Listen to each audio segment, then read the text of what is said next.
Ellie, and I wanted to share with you a very quick and easy way to make planters. I had so much fun doing it and being inspired and showing my creativity, and I know that there are people like you who want to do the same. Today I am going to show you how to make a planter using fabric, soaked in cement and draped around a form, which is very, very simple. You can basically shape fabric over any kind of form that you want. It can be a freestanding form that you soak the cement in and then soak the fabric in rather, and drape it over a form like a bucket or a balloon or any kind of object that you want. So what I have right here is my metal mesh, which I have cut into the size that I want. I have fabric, which I have also pre-cut into the size and shape that I want. I have cutters that I use to cut my metal mesh. I have pliers that I'm going to use to tie my metal mesh. I used a measuring tape to measure out my fabric. And I have a brush that I will use eventually to help brush on some cement afterwards. And in my bucket here I have my cement and water mixture.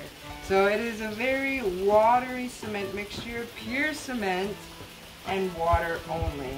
Step one, I cut out my mesh into the size and shape that I want. So it's going to be a very simple cylinder. I am right now closing the cylinder by bending these ties over. The next step is to now soak my fabric into my cement and water mixture.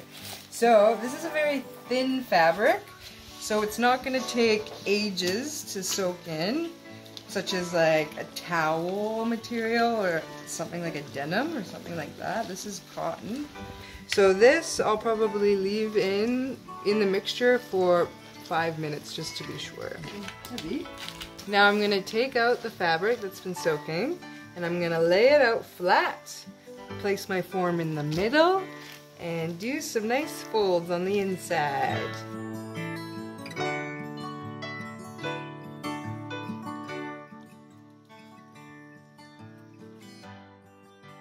So now that I have the fabric draped over my form, I'm going to pour in the cement to create a solid base for my planter.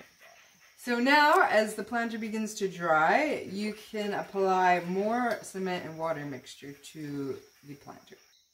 To make sure your planter is super strong, I would suggest that you do 3 or 4 passes. Wait until it dries completely, do another pass, wait till it dries, and do another pass.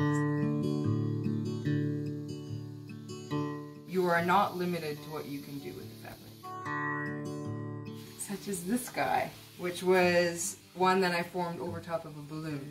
So you just blow a balloon up, place it on something where it can be elevated, dip your fabric in the cement like we did with this guy, and just drape it over the balloon and let it dry for a couple days. I really like the fabric technique because it is simple and fast, and it can bring a variation of different energies to an area that you want to put a plant. So you can leave it without texture and have it very soft and elegant and flowy, or you can put texture on it and bring a little more ruggedness, and you can paint it however you want. It's very important that your plants are able to breathe and to release excess water. So in this situation, I'm going to be putting soil directly into this pot. So I've drilled holes in this pot. For the painting, it can be very simple. My basic principles of painting is you start with a very dark color within the range that you want. So if you want greens, you would start with a dark green and then progressively shade lighter to get the depth and to really accentuate the texture that you have put on. Right now I'm adding the last little bits of sparkle to the pot, which I super adore. She's finished! This is very easy to do. If you have any No, just give it a go, try your best, and just go with what you feel and what makes you happy, because ultimately it's about having fun with what you do.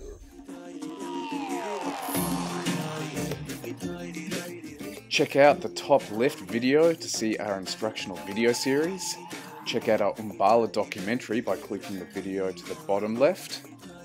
And if you don't want to miss any of our videos, click the little bell next to the subscribe button and then hit all.